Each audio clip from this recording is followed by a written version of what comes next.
Hello and welcome back to my channel. My name is Jackie and I'm a writer, and today I'm going to do a random writing vlog.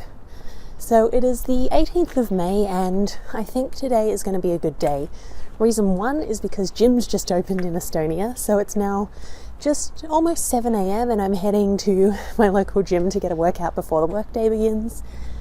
And from next week I'm hoping I'll be able to go back to the office, because one of the things I've been struggling with working from home is just having a lack of structure and routine, especially because all of my work activities and all of my leisure activities take place on my laptop, so there's not a lot of variety. The other reason why I think it's going to be a good day is that for the past month I've been in the process of applying for and negotiating a role, and I think the final decision is going to get made today. And the reason I'm using sort of passive voice with that is because I got the offer on Thursday and asked some questions, and then I declined it on Friday, and I thought that was it. And although I was really disappointed to let go of this opportunity because it seems to be like a really good one, I was also at peace because this thing had been going on for a few weeks, and it just felt good to be able to put it to bed and to go, okay, now I can plan my life without this job. I know we're probably going to be heading back to Australia later this year, and I can start thinking about life through that lens, as opposed to, if I got the job, we'd be relocating to Switzerland later this year. And it's actually one of those moments where there's a fairly significant fork in the road for where we go.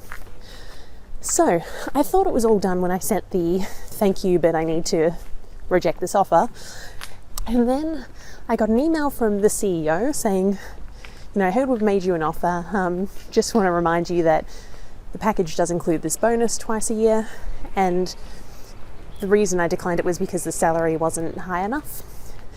And so I got this email and went, well, it's nice of him to reach out personally, but I did already know that, and that doesn't change the base salary.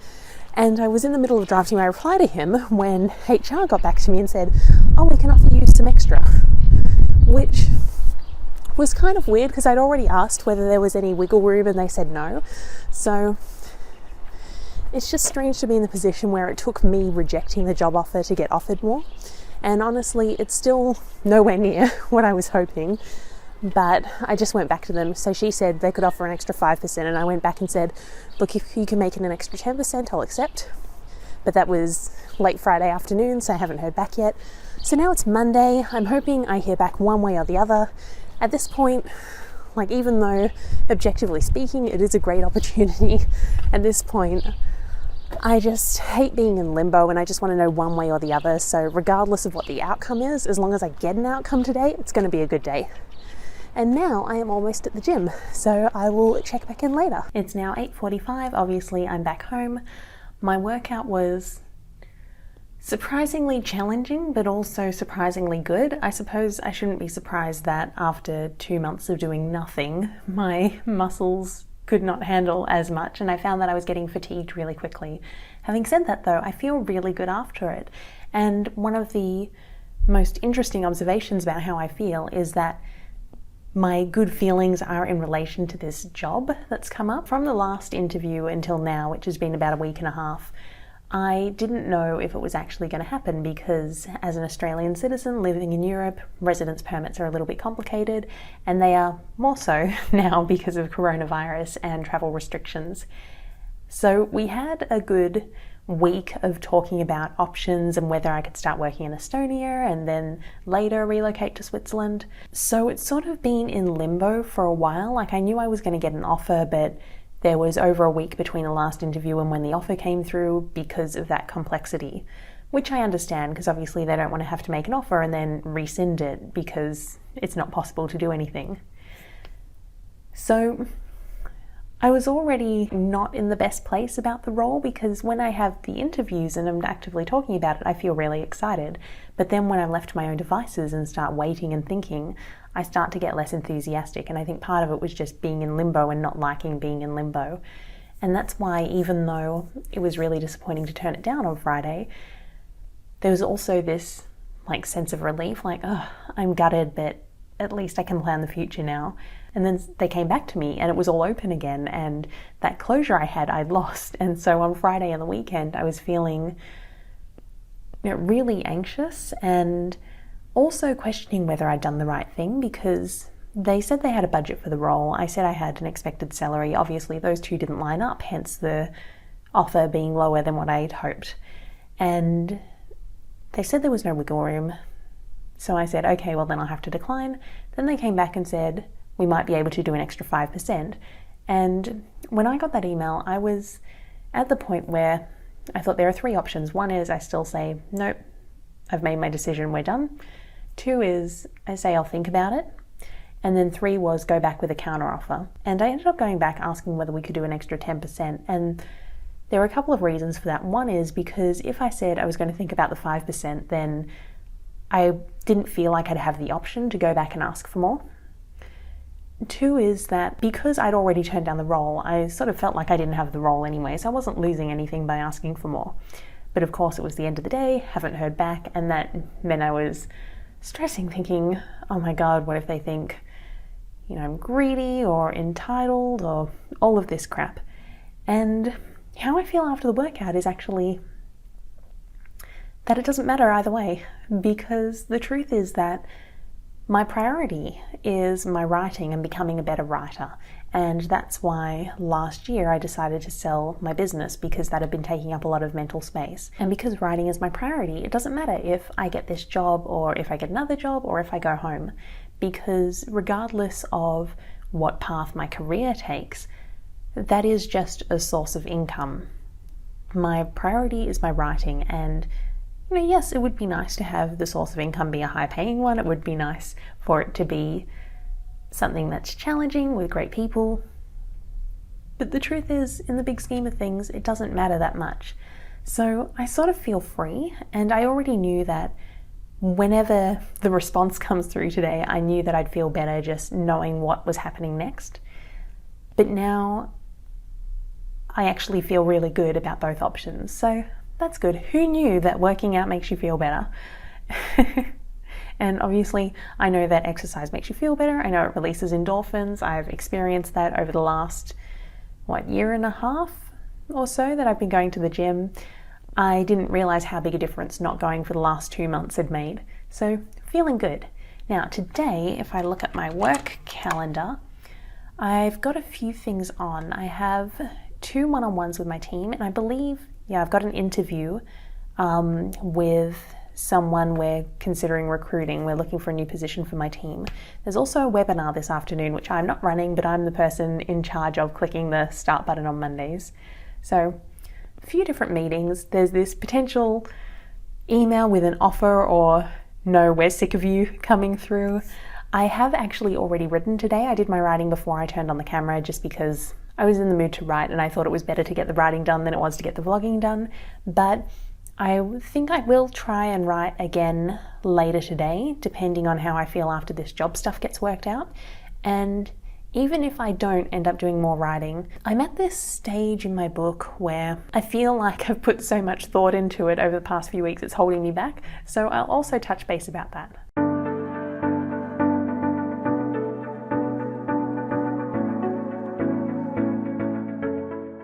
So this morning I interviewed a candidate for an email marketing manager role on my team, and I'm now going through some of the other applications that have come through over the weekend. And something that really annoys me is that anytime I post a job ad, I specifically say cover letter and CV in English. And I can't tell you the number of people, actually I could tell you because there aren't that many applications in Estonia because the population's smaller, but it surprises me how many people only send through an Estonian or a Russian resume, or they submit an English resume but they don't submit a cover letter. And the thing is, the cover letter is a test, and it's a test in a number of ways. One of them is simply that most of the roles that I personally am hiring for involve a degree of writing, and I can get a much better sense of your writing from a cover letter than I can from a resume. However, the other part of it is that this shows whether you are capable of following instructions. So if you're going for a job and the job ad requests you to do something beyond just submitting your resume. So it asks for a cover letter or a writing sample or I don't know what else, a video with your enthusiasm for the role. Like, make sure you do that, because if you don't, that's just one of the things recruiters and people like me who are hiring are using to cut you out of the pile of resumes they have to go through. So in this list of applications, and there are only about 45, but in this list of applications, anyone who doesn't have a cover letter, I'm not even looking at their resumes because they haven't done what I asked for. And it's quite unfortunate because it means it doesn't actually matter how good they might be for the role or how relevant their experience is, because I'm never going to see it. So, little lesson if you're going for a role and you have a tendency to just send off your resume and nothing else. It could be costing you.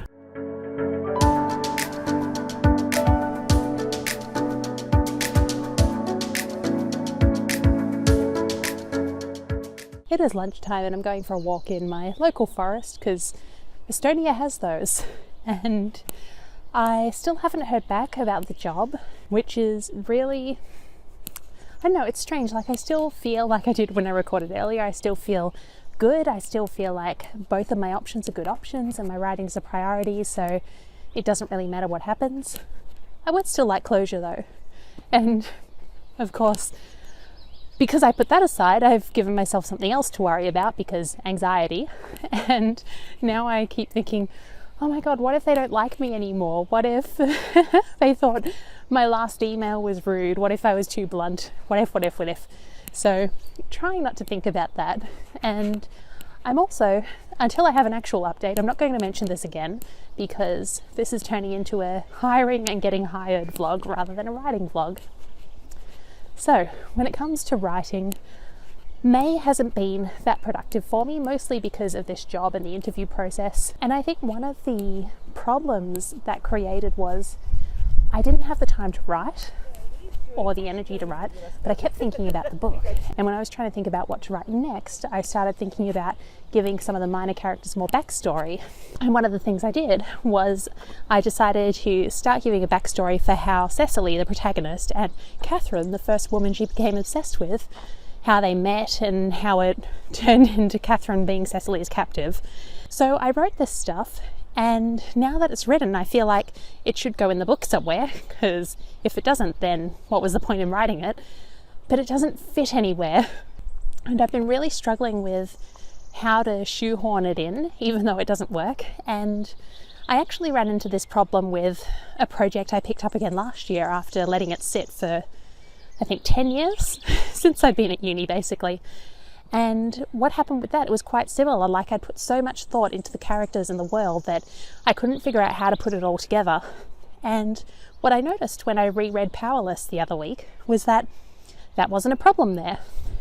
And I think it's because I didn't give myself time to do that thought. I had a plot, I was doing NaNoWriMo, and I was trying to do my words each day and move from scene to scene. And now what we've got is something that could be built up a bit more, but I feel like every scene is necessary. There's nothing that's been like shoved in there just for the sake of character development or backstory or, I don't know, stuff that in theory is important but can weigh down stories in some cases.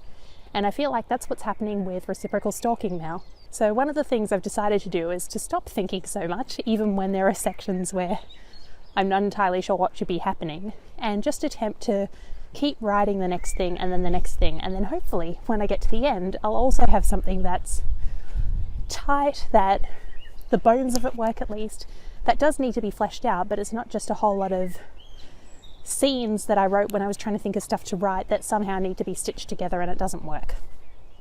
I'm not sure what that means for this story about Catherine though, because I really like it, which probably isn't surprising since I'm the one who wrote it, but I really like it. I like that it shows that, you know, Cecily has this pattern. I like the transition from, you know, romantic interest to captive, and it's actually accidental the first time how it happens. And I think it shows like how you go down the slippery slope where something that is not acceptable becomes acceptable by doing some small thing wrong, and then, you know, your level of what's acceptable or what's justifiable keeps getting lower and lower until you'll do anything to maintain control of the one you want. So I like it from that perspective, but maybe these scenes don't need to be in the book. Anyway, that's a problem for future Jackie. For current Jackie, my focus is getting the book written, and then I can go back and figure out what to do with these scenes. And it's webinar time!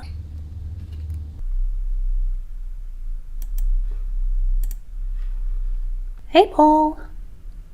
So it's coming up to the end of my workday. This webinar should be over in the next few minutes, which means I will then end it and sign off and do some writing.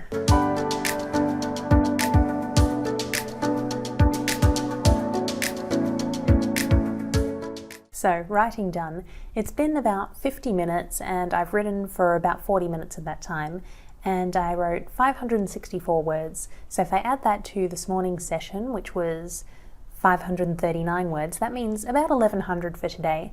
So that's pretty good considering that I think this is the 4th day I've done any writing in May, so May has not been a great month. I was struggling, which is why it wasn't that productive a session. I'm dealing with a couple of things. I mentioned earlier that I have been thinking almost too much, and that's causing problems because I don't know how to put all of those thoughts into the book. There are another couple of issues I'm facing. One is that I haven't been writing regularly, so things are getting rusty, things are getting stale, and the longer I wait before getting back into a regular routine, the harder it's going to be. So that's on me. I just need to start writing daily, or most days, and I think this is going to be the start of getting back into that. The second thing is that I've run out of runway in terms of the bits of the book I was really inspired about. So the first maybe 20% I was really looking forward to. I'd imagined it really clearly. I knew, or semi-clearly, and I knew how Cecily was going to be stalking Cara, and I was really thinking about all of the internal monologues where she notices her hair and her eyebrows and her skin and her freckles and her lips and, you know, all of this, just thinking and obsessing over this woman. So I was really excited about that.